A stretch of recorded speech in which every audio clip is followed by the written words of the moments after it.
horse drifted alarmingly in the betting, was, fancied in the morning, continued to drift. It was late on the exchanges to lose. It was something you'd see in a Dick Francis novel, Charles Buttons. The ground is soft. It's heavy. It's soft on times. It's heavy. Okay. Hello, a big warm welcome to the Barsters Inquiry Sunday Sermon. Crackerjack of a show we've got for you today. We've had some tremendous questions. There's been a fair bit happen this week, to be fair. Some of it under the radar, and we're going to go through it and discuss it in detail. And joining me to chew the fat, as always, are my two favourite people, Jonas Leng and Chris. Good evening, chaps. Good evening. You almost know some right fuckers if I hear you tell fair. Yeah, I know. Cool. You need to get out more, I reckon. Fuck me. When you study the racing game like I do, there's no time for anything else. You end up with people like us, really, don't it? That's it. Right, onwards and upwards. I'd like to start this show off, though, by saying a congratulations to Nick Davis, Zilzal89 on Twitter, who is Naps King for the season after a tremendous performance to do about 77% return on investment. I didn't know you could do forecasts. I'd have pissed that. I mean, a forecast in the Sasanovic to get him over the line. Who'd have thought it? Poor Quentin tearing his hair out with his 1,500 or 600 at the start of the season. But there we go. Onwards with the show. John, first of all, the review for yesterday. There's not really a lot to say because it's early season national hunt, as we know. So a lot of these things are pretty meaningless because never mind premierisation, John. The racing game in the national hunt season is festivalisation. He hasn't really graduated to decimalisation yet, has he? The key race yesterday for me was in Ireland, and it was the Down Royal meeting where Fat Gordon ended up with 11 winners over the 2 days. Shitting winners, but not bad. It's a good tally, that. But not many Willie Mullins runners, really, with serious chances. So maybe Fat Gordon decided to take a... That's when you cash in, though, isn't it? Yeah, Wicked Willie's Jungle Juice. Well, Willie's inbred. You have a mess about and rearrange his bins and stuff. The Aussies didn't let him use it for the Melbourne Cup, so... he might have got plenty left for Christmas. Right, the 220 at Down Royal on Saturday was the Ladbrokes Champion Chase, and obviously all eyes were on Jerry Colombe. John, I thought he did incredibly well to win, again under a moderate ride from the pilot. Do you agree? Yeah, I do really. I mean, I suppose they say, don't the good horse, he's found a way to dig one out. And he did, yeah. Win ugly. And he certainly won ugly there. I'm not sure where he beat. I think Envoy Allen kind of drags the farm down at 3 Mile. I'm not convinced about him as a 3 Mile, to be honest, but I don't know. Horses won, isn't it? I mean, move on from that, I suppose. But here's some facts about the race. The time of the race was 2 seconds slower than the 105 rated handicap chase later in the card. So that's how slow they've gone, which is why I think the performance is to be marked up incredibly to do what he's done, because MVLM would have been suited by that job. The slow pace, even though... Yeah, probably, yeah. He's got the most gears at that trip anyway. And Conflated needs to go left, as we know, jump left there, and has to go left. Minella Indo is a shadow of the horse that he was in his latter years, which, he's had some battles as the old dog. But that showed massive tenacity to do that, because if I'd had the 1,300 to win 8 coming to the second last, when if you had the 1,300, you didn't need the 8. That's Davis, yeah. I'd have been heading back to the bar. If I'd have been on course, I'd thought, this. I'm not watching this. I'm going for a stiff, and it can't win. That was it from sort of 2 out. He couldn't win from 2 out. Yeah, he did. And that is a mark of the horse's tenacity. And I think this is where, when people criticise horse and say, well, that was unimpressive, it was clearly a slowly run race, because how can it be 2 seconds slower than a shit handicap chase? Do you think, though, where this Jerry Colombi's like finding a way to pull this out the fire, maybe a counterpoint to this? Envoy Allen often finds a way to chuck it. Possibly. I mean, Envoy Allen. I mean, it's harsh, like, because Envoy Allen's like 15 from 24. No, but a lot of them were a while back, weren't they? But I wish I owned 10 of them. But anyway, but Envoy Allen for me will head to the will step back to the John Durkin, is it? I think over 2.5. But then Probably. You're right. I mean, his win record's okay and that, but how often do you think you'll back him this year? probably never, because he isn't top class, as in he'll face Galloping Deschamps probably in the Yeah. John Durkin, and he's not going to beat him. So that's that. Conflated, I thought, ran a nice trial, like the fact that he doesn't go right-handed. The Savills at Yeah. Christmas at Leopardstown, he's going to be one for that again. Back left-handed. I don't think there was a lot to take from Saturday's action in terms of future anti-post action for Cheltenham, for people that are looking for that.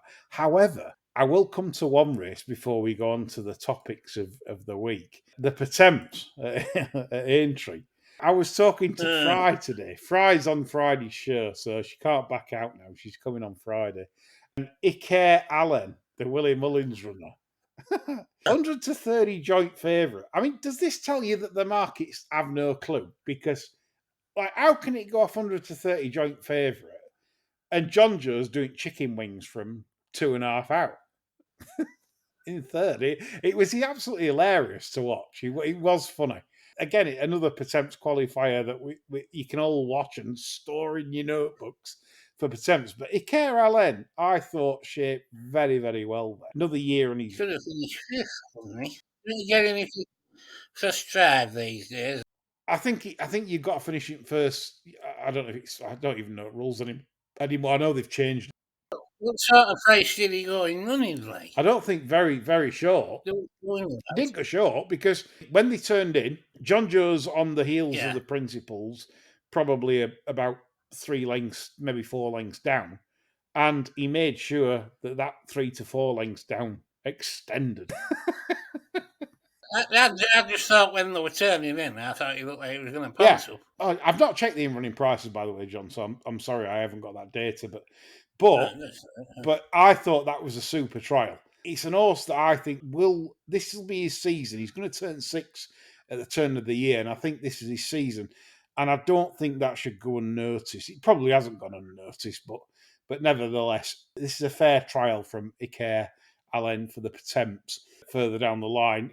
I had a good old chuckle at that. That was quite funny. But it's amazing because we've had a few messages as we come on to topics now. And one of the topics was a horse that ran this week of Evan Williams called Out of Office in 3 or 4 in a race, I think, at Chepstow. Tommy Urus was favourite. Colonel Harry was my fancy in the race. I didn't back it because it went off too short. And the horse in question was cruising into the race Out of Office under Adam Wedge. And we've had lots of messages on this saying that, was this horse ridden to achieve the best possible placing? Now, I'll tell you my view first, and I don't know if you agree with it, John, because I haven't asked you, I haven't spoken to you on this. I would say that it was quite tender, but the horse was coming off the back of quite a bad fall. It was weak in the market, which some people might say, well, yeah, it's not off then. But then if it wasn't off, why would he be sort of going nicely 3 or 4 lengths clear, 2 or 3 out? You know, you'd probably bury the horse and just do the old John Joe and Ike Allen chicken wing dance. He did the chicken wings in the end, but for me, the winner really did extend away well. What's your thoughts on it? Did you see the race? Yeah, I did. I don't really know the horse well enough, but I got the impression that he was all in and out. Yeah. And it reminded me a bit of a lot of like when you watch Brian Yo's ride. So often you think, oh, he's pissed up here. Half the time he's holding them together and they find 0. And I don't think that would have found an awful lot. But like I say, I'm not overly familiar with the horse. I haven't really clambered inside its nut yet and got it properly worked out. So I couldn't be sure. I thought hanging on to out. Yes. You can see why people would draw the conclusion, but I agree with you. I watched it obviously afterwards, and I can see why people would think. But I agree with you. It was tenderly handled, but it wasn't one of the worst examples. So, yeah, When he did nudge, he wasn't extending. I think it was at it, but I think they just looked after the horse. So I don't think it was a. The winner was Parenthead, yeah. I get it. I get it. I honestly, genuinely feel if punters are out there saying, "Oh, you're talking shit," I mean, we might be because the thing is, we'll never know. But my take on it at the time was, I get it why people would be screaming about it, but and I get their point of view, but I don't subscribe to that point of view personally. I can't have it that a jockey would be 4 to 5 clear, sort of like 3 outs, 2 out, and then I think they all started to just be on the wane, and that's why Colonel Harry made the ground up to challenge. And like I agree with John that if I reckon if he'd have really like bottomed him out, I don't think he would have responded enough to win the race anyway. But I agree how it looked. But I mean, of course, Daryl Carter came in some flack for his tweet when he stated Adam Wedge does this all the time, blah blah blah. So Evan Williams, the Welsh Mafia, called him a clown. Interesting. So look, everyone's got opinions. And by the way, Daryl Carter, whether he's your cup of tea or not, I do feel for him in a way because he had a lot of sort of pressure on Twitter after Evan Williams' tweet calling him a clown, and he retracted his opinion and apologised. Don't apologise for opinions, Daryl. You know, we've all got them. We're not right all the time. It's not a problem. I am.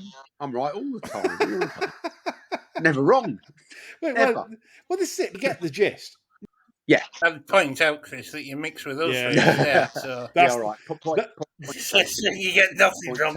That's the ruin of everyone. But yes. Listen, I think if someone's got an opinion, it's valid. Even if it's rubbish, it doesn't matter. It's don't apologise for having that opinion. Sometimes we're wrong. Yeah, we're all wrong. It's how it is. And so Daryl Carter, unless his employers have told him to go steady, I don't know. Who knows? Working for Big Corp, etc. I don't know. But if I were Daryl Carter, I wouldn't have apologised for just having an opinion. Don't mean to say he's right. It's his opinion, and that's how it should be. Yeah. So that's our take on it, chaps. I know some of you might want blood on that in terms of it wasn't off, it was bent. Well, to be fair, there's nothing way like better than saying he strangled the living piss out of that, isn't there? But, you know, when he clearly doesn't. There are many worse examples you'll see throughout the season than that. So although I get why people are saying it, wait a few weeks or a week or so, and you'll find a better one. I understood both sides. I got it. I just come to the conclusion that, and I'm not, like you said, we're not guaranteed to be right. Who knows? They might have just said, "Oh, fuck this, not today." Who knows? But I personally feel that that was the drift in the betting, reflecting the ride in the fact that they want to look after the horse for maybe something later in the season. Don't forget, they don't ride for punters. This is the game in analysing your season, especially National Hunt. Everyone has targets and races they like to target. I think they come hand a lot slower over the sticks, don't they? I mean, some of them, they're like thinking 3 and 4 runs ahead, and like they'll maybe take 2 absolute fucking craps out. You got to sort of take that into account. As I say, you've got 2 months there. You're looking at right fat bastard horses and equipment on that you've never seen in your fucking life, and you're just thinking, Christ. That's because there are fewer targets, aren't there, John? At least on the flat, you can be a little bit less patient, can't you? Because there's lots of opportunities. Over jumps, there aren't that many pots worth winning. So, everyone's aiming for the same thing. I mean, you can sort of spot one that's a bit stuffy on the flat. I mean, it's like a Clydesdale show, isn't it, over the sticks, really? Yeah. And that's why the national season, that's why you're dealing with target trainers. They will target windows for horses, right? Well, this is the main target. If that fails, well, there's that race 3 weeks after, and there's another one 3 weeks after that. But because national racing's such a tough sport, it's not like flat horses where you can run them 3 times in a fortnight, they've got to jump fences in sticky ground. Well, you can only have probably 6 or 7 goes in a season. Best bit of advice, really, is go and live in a cave till the first week in March. Festivalisation, you've heard it first. Premierisation's a word, they've made it up, so we'll make it up. Festivalisation of the sport. Anyway, that's that done to death. Right, the next big topic, big talking topic, I'll come to in a sec, but I want to cheer John up. John was like really gutted when I told him the other week that I think he knew anyway, but Alderflug had passed away a while ago. So like the French Archangel was now to fucking fucking Alderflugs are gone. But this is to cheer John up because in swoop, the offspring of Alderflug is now he's spreading his semen all around mares, John. That's good to know.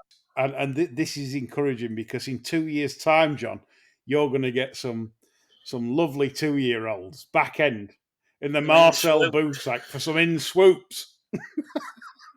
Fantastic. So there you go. So that's a cheer up. I can only hope Racinggravytraingetmeoutofhere is still active by then, and I don't even need to study form. Yeah, and talking about semen, Alan Vegetables has been on, and he said, "What would Jerry Annan sound like when he ejaculates?" Christ. Slightly less excited than one of his comments. Yeah. Can you imagine that? Visual impressions on a Sunday evening for our listeners. Sorry about that. Well, you don't get that on Highway or Songs of Praise, do you? Fucking hell. Or maybe you do. It's a Catholic church, I suppose you do, yeah, but nothing else. Absolutely. I think Jess Yates used to ejaculate a fair bit on stage. Well, that's going back there. Fucking hell. That's pre-Highway, isn't it? Oh, it's pre-war, I think. Pre-flood. Was Highway Irish Ecom? Yeah, it was. Yes. Yeah. He weren't part of the club, were he? Yeah. What, the Tufty Club? Yeah, rubbish tenor as well. He used to do a little bit of singing at the end, didn't he? Fucking dreadful. Yeah. Like the bloke on the Go Compare advert.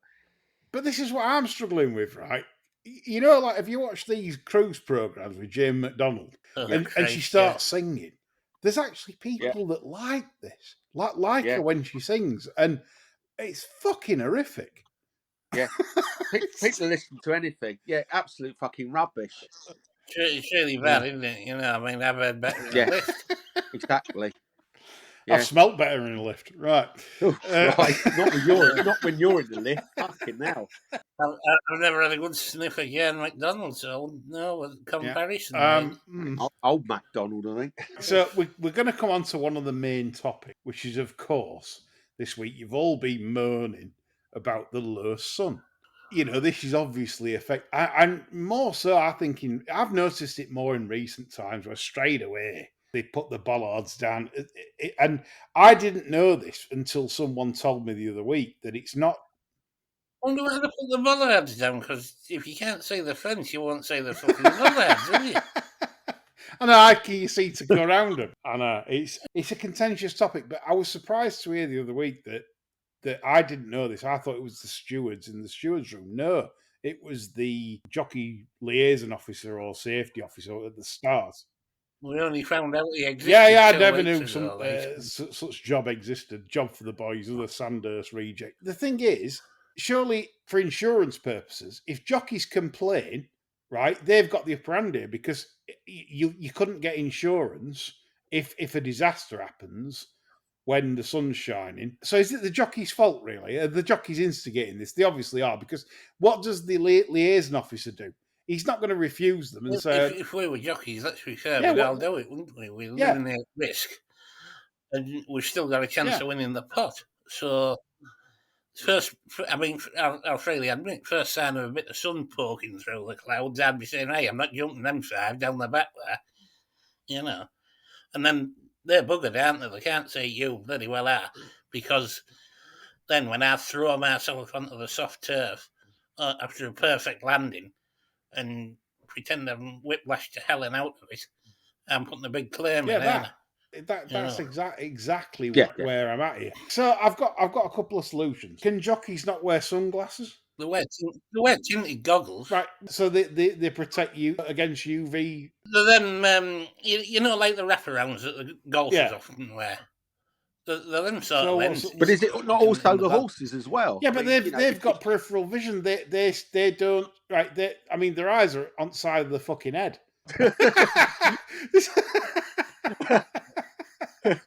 you know what I mean. So they're not looking straight forward into the sun. So if the jockeys can see, which they clearly can if they're wearing sunglasses, then what's the problem? If you go on holiday, Yeah. I can look at the sun in sunglasses. I'm not saying it's great for your eyes. I'm just saying I can do it. It's not a problem. It ain't going to blind me. Yeah, but would a health and safety advisor advise you to do that, No. or would he say, "Don't Well, do well, that, well it's exactly. fucking We've got a dangerous." problem, and it's happening in Ireland as well because it happened on Friday at Down Royal where they took 5 fences out, 2 on the first lap, 3 on the second lap, Maybe they should take the lat out and make it flat all year round. and tap it. Yeah. Now you're talking. Now you got something better. Yeah, but so right.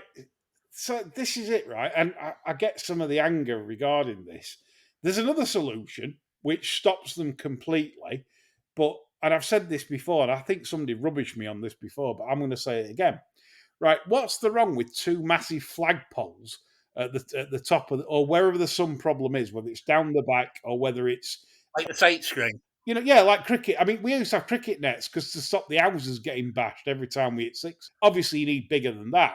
But so what, right? See, bigger poles. You have a pulley system where you wind the blackout banner up. You could employ another couple of little pensioner blokes as well, couldn't you? Like you got on the car park. What's that cost? I estimate 20 bags. A massive blackout banner. I mean, come on, they cover the fucking courses for frost, for fuck's sake. They've got covers for tracks. For 2 miles worth of covers. You could sell advertising to go on the blackout banner. That's the way forward. That to me, that solves the problem, doesn't it? You have however wide the hurdles and fences are, is the blackout banner, and you lower it and up it depending on the position of the sun for the start of the race. Because you get when they go down to the start, the jockey gives the okay via the walkie-talkie with the liaison officer and says, "Is that blocking the sun out, chaps?" Yes. Oh! I think I've just thought of a problem. What if it casts a shadow on the track and you get one doing a day journey? Oh, spooks the horses as well.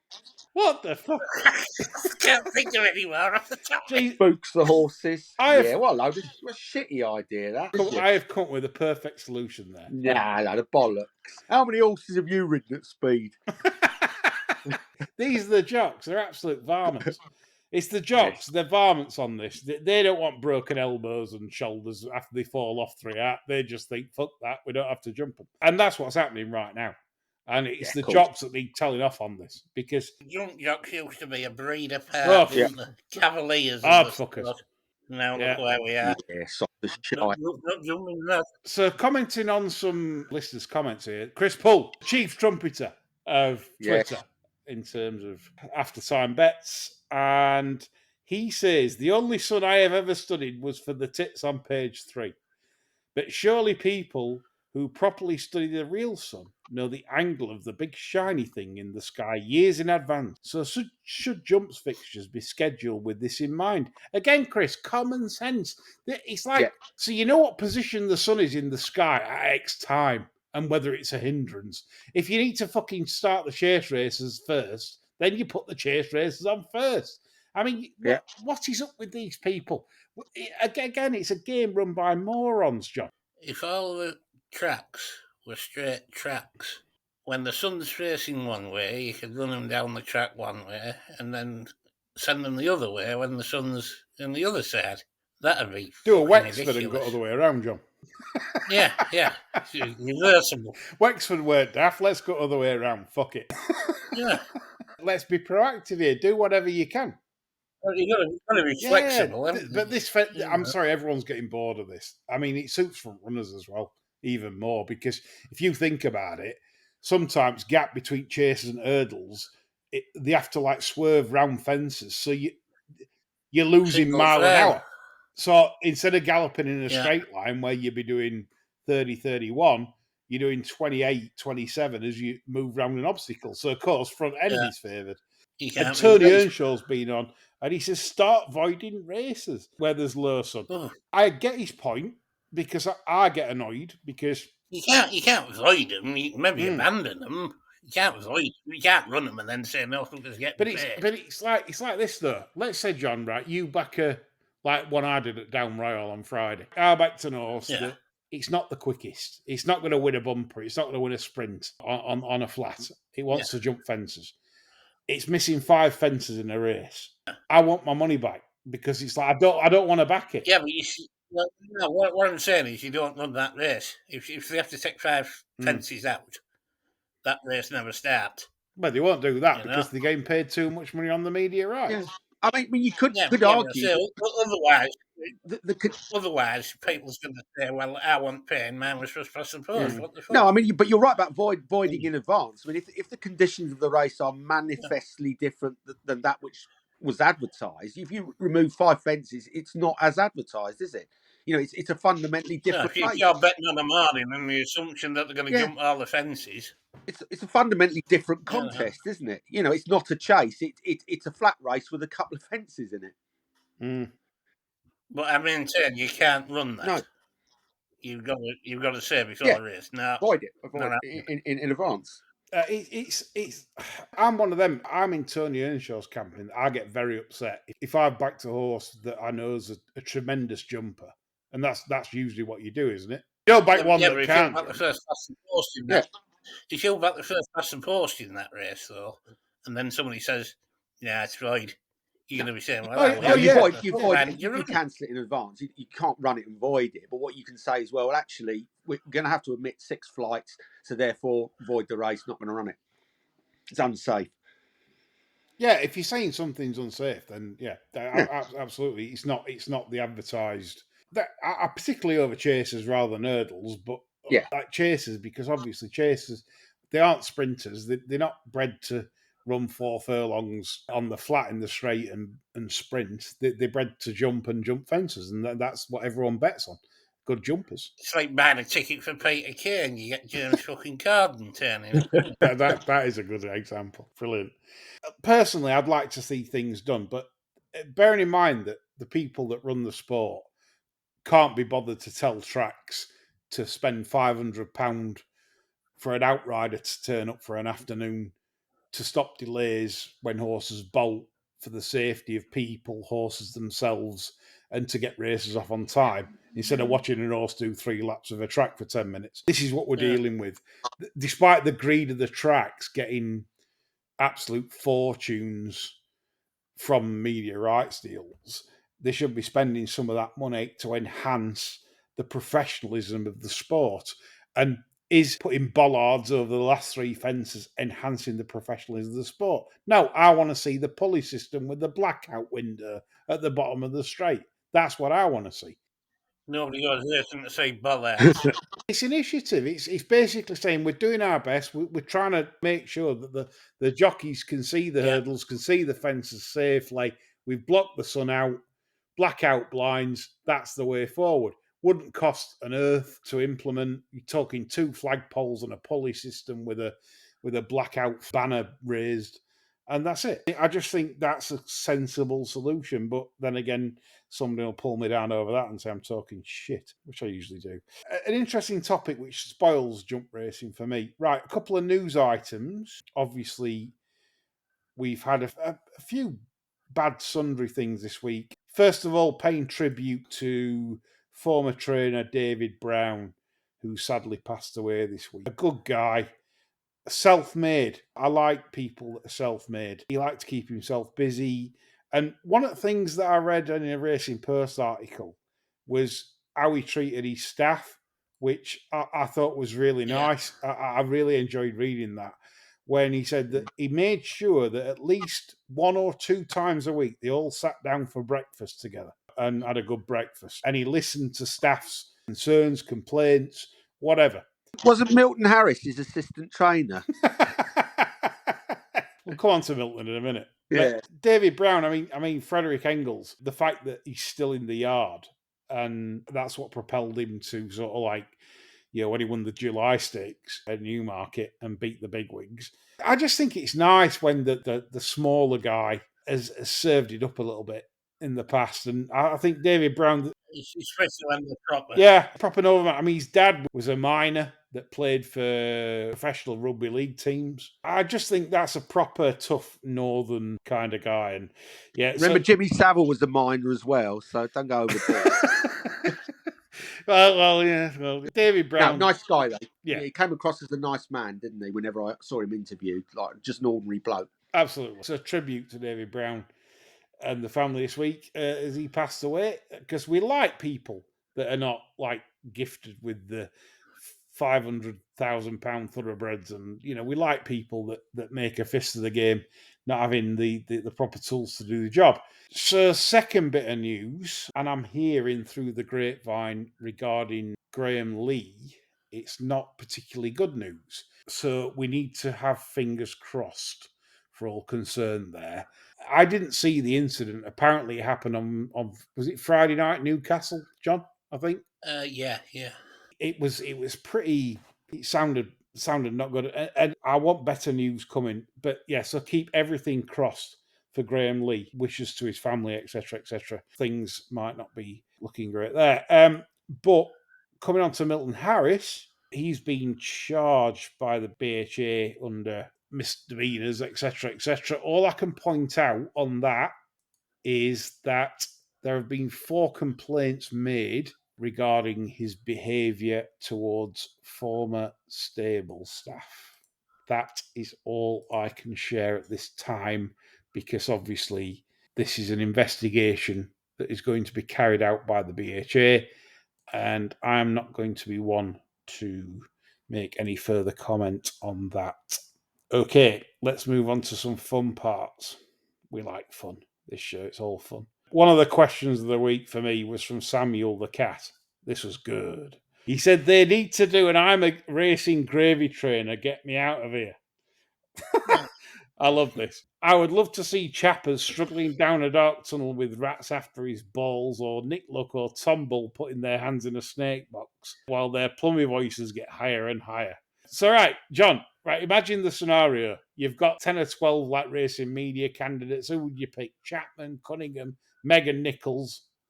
To be honest with you, I think I'd rather go down the racing personalities route than the media people. Absolutely. I mean, imagine the fun with Gosden putting his mitts in a handful of kangaroo shit. I think that'd be absolutely fantastic. Great telly. I mean, I think this will be good telly with Dettori in the jungle, because I think if he's doing his usual happy-go-lucky Frankie, I think he'll get on everybody's tit, to be honest. Tony Bellow's in there. He might end up getting him right-hander. I mean, there's one or two in there that tend towards hot-headed. I've seen that lad before, right? He's one step away from like smashing somebody into oblivion, isn't he? Like if someone gets him at it. I mean, he even said he boxed because he got the beast out of him. Yeah, and he hadn't boxed for a while, so the beast might be back in him now. Yeah, I remember him being interviewed, and I think before he retired, there was sort of discussion or talk of him having a fight with Tyson Fury, and Bellew said, "Yeah, I'm up for that."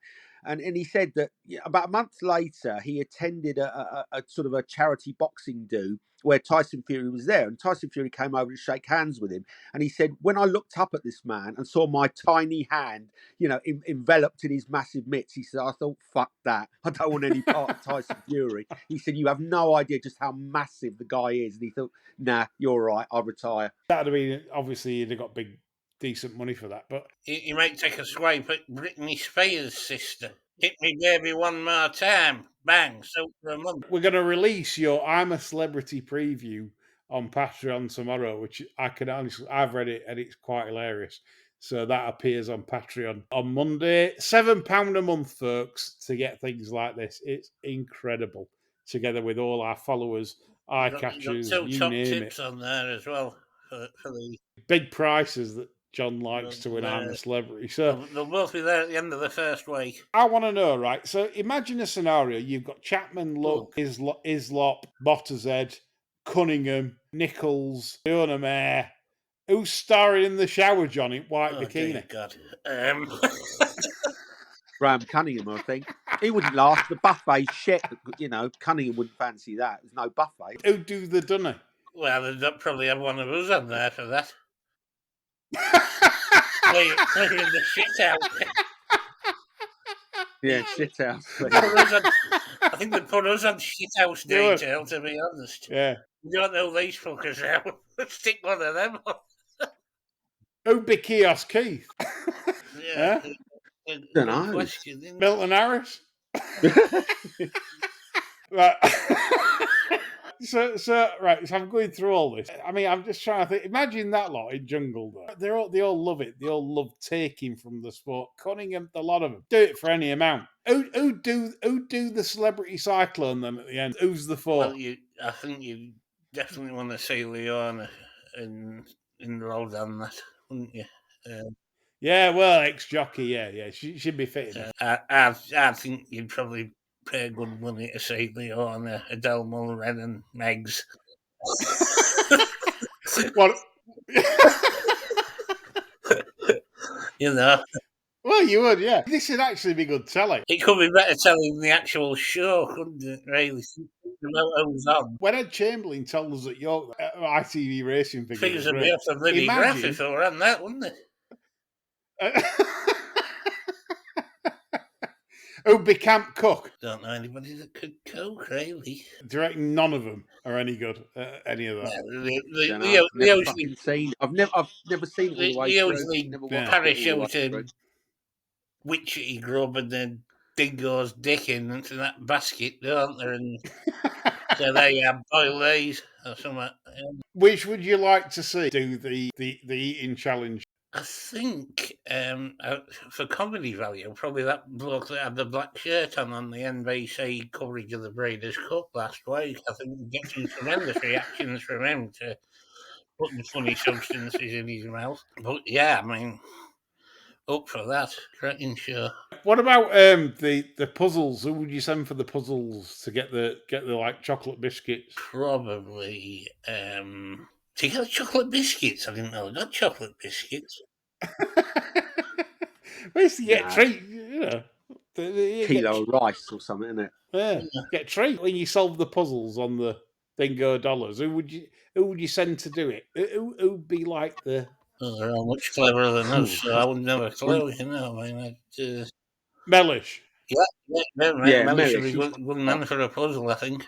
Who would you send with Mellish then? Lydia. Yeah, Lydia. He's quite right. Well, if they did, I'd want my 50 quid back. You're still going about that. I'm still that. He was back on the other day, Mellish, weren't he? On Racing TV. Was it jumped? No, for a one-off show on affordability and not seen him. Oh, right, I thought it must have been on jumps or something. Anyway. No, he did like a Kempton night meeting and just sat there moaning about can't get a bet on. He's like, yeah, pretty much. And coming on to can't get a bet on, we'll finish the show this evening with affordability. Just talking a bit about it. There's nothing really to add from what we've said, but affordability checks. Neil Tolson has been on Patreon. He says, where is the evidence to say problem gambling will be addressed by the current actions implemented? In answer to that, Neil, I can tell you there is no evidence because there's ways around it. I speak to several addicts that can get around it easily. And that's even the exclusion, where you exclude yourself. They can even get around that. So it's bollocks. It obviously affects normal gamblers where they've not done anything wrong, but we're not allowed to bet. And the sickening thing is they keep coming back with this frictionless checks rubbish. And I'm afraid that frictionless checks are, in fact, a myth that are still being peddled by politicians, by the Gambling Commission, and people of ilk, saying that it will be frictionless. There is no such thing. It doesn't exist. They want bank statements and they want everything to allow you to have a bet. Now, that is not frictionless, where you have to send a bank statement. So what this bollocks is, and why they keep saying it, is if like they say it enough times, they make it true, if you know what I mean. True. It's not true. This is not what's happening. It's a sad thing, really, that this does happen. So he went on to say the whip rules. When the whip is not a welfare issue, how can you restrict the number of strikes to a seriously low limit. This then results in one of the best horses and riders in the world receiving a ban and a fine in winning the Breeders' Cup Turf. This is now comparable to the situation in football where VAR is destroying the sport. John? Correct. Absolutely correct. Number 3, firm going.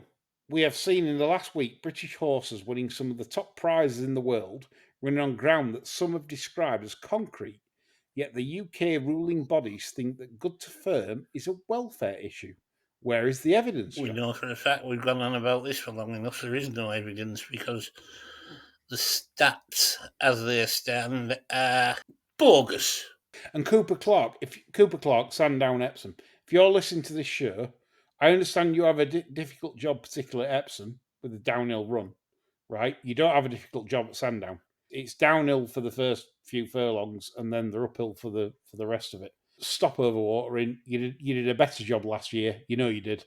Keep doing it, and stop this nonsense of overwatered ground, which is obviously a problem and has been a problem for British racecourses this autumn. Even though we've had a lot of rainfall, you've seen the amount of abandonments, and unfortunately, I'm putting it down to that, not the rainfall, the fact that I wonder if when the new clerk takes up post at Newmarket, he goes to have a look at the July course, and the course is like John Mills in Ice Cold in Alex, absolutely gagging for a gargle. Yeah. Brilliant, John. Brilliant. Absolutely brilliant. The fact that Ascot Stickles is watering for about 7.7 in the summer, 7.5 to 7.7. That's why they've had to abandon the round course, because he's watering to get 7.5 to 7.7 when back in the day, John, they used to run on 9.5, 9.8. I've seen it's been 11 summit. Yeah, it's been double figures. This is where they're going wrong. They have to stop it. Stop the slop. Absolutely, stop the slop. He makes a point about low sum, which we've already covered. And yeah, I mean, so good points, Neil. So good questions. Regarding the back to affordability, where we talk about Andrew Rhodes' speech this week, and I'm just going to dissect a couple of points on that. The one for me, which was quite the funniest one, was be assured the introduction of an ombudsman is very likely to significantly change the ecosystem further. Over 90% of the complaints we receive, and a very big section of our contact from consumers, is not for the Gambling Commission, as it was set up to be, but is very likely to be for an ombudsman. This will be a good thing for consumers, but I would not underestimate how this will change perceptions for the industry, government, and its regulator. Now, this is interesting because the current fucking ombudsman is IBIS, who currently ruled in the favour of a bookmaker for third-party funding not to pay out because fucking somebody had transferred money into his account to have a bet. This is where I get really annoyed. They're using affordability checks to not pay out. So what will happen is, John, I'll give you an example. Let's say I say to you, we've got the biggest fucking cert that's ever lived. I need all your accounts. I send you the money to fund them. You put them on. We land the lot. All of a sudden, you press withdraw. They say no. We need to see your bank statements until you withdraw. The biggest mistake you can make is sending them the details, because what they're looking for on your bank statements is a transfer from Lee Keys. And they'll say, oh, that's funny. Lee Keys sent you this money and you've put it in there. So it's Lee Keys' bet. So I'm sorry, we are now either voiding the bet or even in some cases confiscating the funds. The key is, and advice is here to anyone, if that ever happens to you, where you are asked to provide bank statements after a decent win and a mate has transferred you money to put in a betting account, do not send statements. Take them to a small claims court. You'll be a while getting the money, but you will get the money. That's the point. This is what they're doing to stop paying out. And we are being ruled. Can you believe the Gambling Commission, a regulator like the BHA, haven't got a fucking clue at what they're doing? They have no idea of the depth of knowledge of this sport and how people operate. And it's so sad to see it happen. It really is. The fact that they employ no one with experience except, and I'm going to come on to this, Nick Rust, former BHA chairman, is now employed by the Gambling Commission. Right. Is this sort of on the dark side of the force? As in, Nick Rust probably couldn't give a fuck about anything right now. He's probably getting a good wedge from the Gambling Commission now they've taken him on. Is Nick Rust going to come after the black market? Is Nick Rust going to alert them to illegal activities? A bit like they've got no one that's got any fucking clue on gambling on their board. No. He'll know well to sort Goddard's out. Gododds.com. That's where we're going. That's where we're all going. I'd like to know what the Gambling Commission can actually do, on black market sites, because if you are registered in the Cayman Islands and Malta, Gambling Commission have no jurisdiction. No, they're a The bit. Gambling Commission can't even moor their boat at the harbour in Malta. No. Yeah. They have to sail past and wave. So, Gambling Commission, if any of your stooges listen to this, and I know BHA ones do, you've no fucking chance. Employ Rusty all you want, and if that's your goal, and he's convinced you that's the goal, he can sort out the black market. He can sort fuck all out, like he did when he was BHA chairman. Sorted nothing. Nothing. Absolutely nothing. Employing Rusty Lee, Nick Rust. Yeah, I'll sit down with Rusty. I'll sit down with anyone and talk gambling. And I'm sorry, but you're out of your depth. And this is why the gambling harm groups will never sit down with the likes of us and other pro-gambling and pro-freedom, if you like, be able to use your money how you want to spend it. No one will ever sit down with likes of us. Why? Because they can't win. They cannot win because they talk rubbish. They double down on false stats, and yet they call out false stats on our side. It's absolute baloney. And the important thing is they don't have to talk now. They've won. You don't have to sit down with the defeated party. You know, that opportunity was 2 years ago, as we've said before. That's when we should have seized that middle ground and enter the debate. But it's all over now. It's finished. They've won. It's the same when Channing came out on Look, I think a few weeks ago, and said that he's heard a lot of people, obviously directing at us, saying that the BHA have acted too late. And he said that was rubbish, that the BHA have acted at the right time. How is, Neil Channing, I'm saying to you, if you listen to this, how is tens of thousands of punters losing the betting account at the right time? How? Yeah. There's lots of punters out there now that don't have a betting account and have lost it because of these stupid regulations that aren't even regulations. The industry is relying on an internet protest. A massive national industry has been resorted to in exhorting people to enter to sign an online petition. That's it. Anyone can set up an online petition, and that's all racing can come up with. It's incredible. Why are we in a position where I would say most things in life, and I do like to compare gambling to real life, where commissions are set up, but they seem exclusive to the advice of extremists. And when I say this, right, I'll give you examples. Evidence is always key, right? So we look at the London Mayor, Sadiq Khan. His chief advisor on the emissions in the ULEZ scheme was an Extinction Rebellion leader. Right, so the Met Police worked with the Hamas extremists on protests. COVID, we worked with communists such as Susan Mitchell, who was a recognised member of the Communist Party, right? A discredited stats person like Neil Ferguson that was already discredited for his outlandish stats and predictions beforehand. And now we've got the Gambling Commission with Andrew Rhodes that just listens to the gambling harm cabal and nothing else. Everything else is dismissed. Because it's all bad faith. These reviews and studies and advice are commissioned to undertake work that will give, the person commissioning that review the answer they want. So it's reverse engineering. Do a review of this that proves X. So it's not a genuine, objective, evidence-based study. It's skewed towards providing a result that supports the prevailing philosophy. So that's how politics and how public life works now. It's nothing to do with evidence. It's not objective. There's no analysis. It's, do something that gives the answer that I want. Are we being destroyed by numbers, Chris? Is the world being bad stats? As in, I could come to you and say, there's a 26% chance that this will happen in the next 3 years. And as long as you're credible to government, they believe it and use it. Yeah, absolutely. It's very, all this stuff is very, very subjective, but they kind of package these reviews as sort of serious evidence-based analysis. But it's opinion. It's like in a commercial piece of litigation, you'll employ an expert that says, were it not for the actions of the opponent, I would have made 8 million quid, and they'll do a detailed review. The other side will have access to exactly the same information, but will conclude that you've lost nothing. So, it's always open to interpretation. There's nothing objective about these reviews at all. There is a philosophy that underpins them, which is show me some stats to prove my contention that gambling is a bad thing. And you could do that easily. You could do that, Lee. John could do that. If someone paid you 100 grand, we could knock up a report saying gambling's an awful thing and it should be banned.